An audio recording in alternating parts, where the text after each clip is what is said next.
দর্শকের রাজশাহীর পর নওগাঁয় নির্বাচনী জনসভায় যোগ দিয়েছেন বিএনপি চেয়ারম্যান তারেক রহমান। এই মুহূর্তে বক্তব্য রাখছেন তিনি। সরাসরি যোগ দিচ্ছি সেখানে। এই নওগাঁতে আমি অনেকবার এসেছি, নিশ্চয়ই এখানে অনেকেই আছেন। আগে প্রায় প্রতি শীতেই আমি আসতাম, সেই গ্রামে গ্রামে চলে যেতাম, কম্বল নিয়ে দুস্থ মানুষদেরকে কম্বল বিতরণ করতাম। এর বাইরে জয়পুরহাট জেলারও মানুষজন আছেন, এখানে জয়পুর এলাকার বাসীরাও আছেন। জয়পুর এলাকাও বিভিন্ন জায়গায় আমি শীতের সময় গিয়েছি বিশেষ করে, এবং গিয়েছি কম্বল দুস্থ মানুষের জন্য। প্রিয় ভাই বোনেরা, এই নওগাঁ জেলা, জয়পুরহাট জেলা, দুটো জেলারই গণতন্ত্রের সংগ্রামে বিশাল একটি ঐতিহ্য আছে।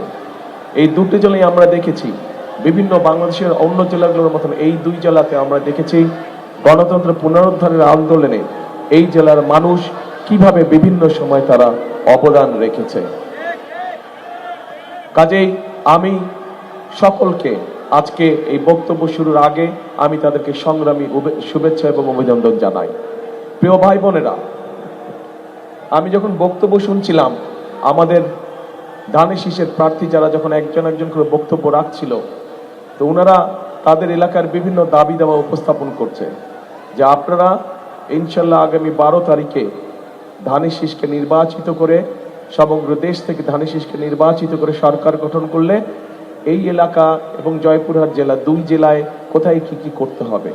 তা আমি বসে বসে চিন্তা করছিলাম, আমি তো এই দেশে 17 বছর থাকতে পারিনি, তাহলে এই দেশে আমার দেখা সম্ভব হয়নি, কিন্তু আপনারা তো ছিলেন, তাহলে গত 17 বছর হলোটা কি দেশে? বিজলি কেবলস এর স্কিন কোটেড ইনসুলেশন আগুন প্রতিরোধী। বিজলি কেবলস, নিরাপদ আজীবন। এত যদি দাবি দেওয়া হয়ে থাকে তো হলোটা কি এলাকার? কিচ্ছু হয় নাই।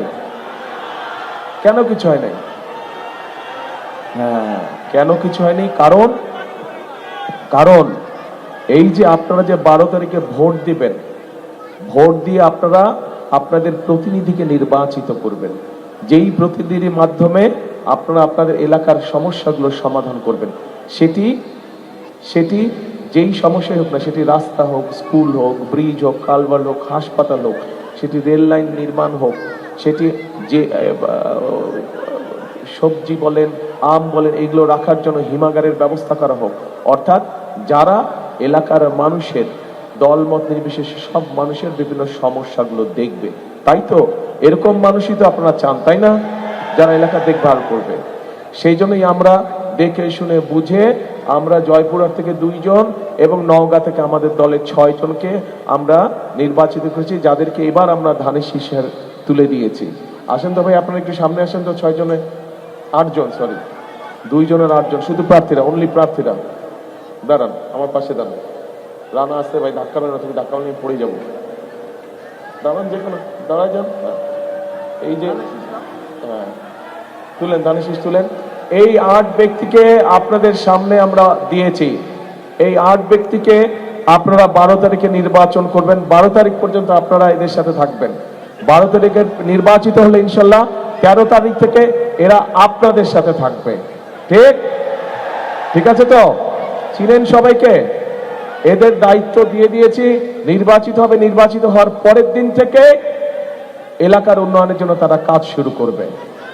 কাজে আমরা কি এই 8 জনকে নির্বাচিত করবো ইনশাল্লাহ 12 তারিখে? ইনশাল্লাহ। বসেন সবাই, ধন্যবাদ, বসেন। প্রিয় ভাই বোনেরা, এই যে নওগাঁ জেলা বা জয়পুরহাট জেলা, এই দুটো জেলায় কিন্তু, বিশেষ করে নওগাঁ জেলা, আমরা জানি বাংলাদেশের ধানের ভান্ডার। বাংলাদেশের সবচাইতে বেশি ধান এই নওগাঁ জেলা হয়। কিন্তু এই যে ধান হয়, বছরে প্রায় 3টি ধান হয়, তাই না? 3টি ফসল হয়।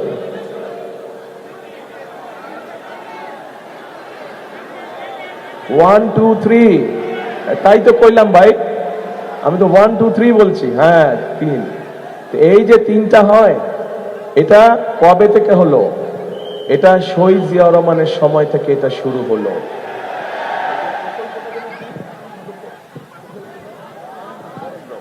এই বরেন্দ্র প্রকল্প শহীদ জিয়া যখন চালু করলেন, আস্তে আস্তে ধীরে ধীরে পরবর্তীতে খালেদা জিয়া থেকে আরো প্রকল্প বড় করলেন। এইটার অংশ হিসাবে আস্তে আস্তে কৃষকরা পানি পেল এবং এখানে ধান উৎপাদন হলো, বছরে 3টা ধান উৎপাদন, এবং নওগাঁ বাংলাদেশের সবচেয়ে বড় ধান ভান্ডারে পরিণত হলো। প্রিয় ভাই বোনেরা, আমি সবসময় একটা কথা বলি, শুধু নওগাঁ জেলা না, নওগাঁ জেলা বলেন, জয়পুরহাট জেলা বলেন, বগুড়া জেলা বলেন, নাটোর বলেন, রাজশাহী বলেন, ময়মনসিংহ বলেন, কুমিল্লা বলেন, সব জেলাতেই কিন্তু আমাদের মূল পেশা, প্রধান পেশা কোন পেশা? কৃষক। আমাদের কৃষক ভাইরা, কাজেই কৃষক ভাইদেরকে যদি আমরা ভালো রাখতে পারি তাহলেই বাংলাদেশ ভালো থাকবে। এই